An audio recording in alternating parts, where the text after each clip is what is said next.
তার প্রথম প্রমাণ হচ্ছে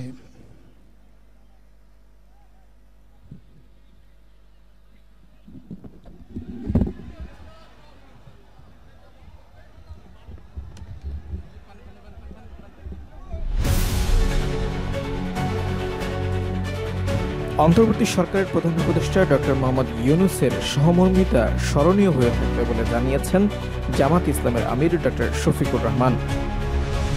রোববার ফেসবুকে নিজের ভেরিফাইড আইডিতে দেয়া এক পোস্টে এই কথা জানান তিনি লিখেছেন, গতকাল শনিবার সরোয়ার্দী উদ্যানে সভামঞ্চে অসুস্থ হওয়ার পর প্রধান উপদেষ্টা আমার শারীরিক অবস্থার খোঁজ খবর নিয়েছেন এবং তার প্রেস সচিবকে হাসপাতালেও পাঠিয়েছেন। তিনি বলেন, আন্তরিক কৃতজ্ঞতা ও ধন্যবাদ জ্ঞাপন করছি। তার এই সহমর্মিতা স্মরণীয় হয়ে থাকবে। মহান আল্লাহ তাকে উত্তম যাজা দান করুন, আমিন।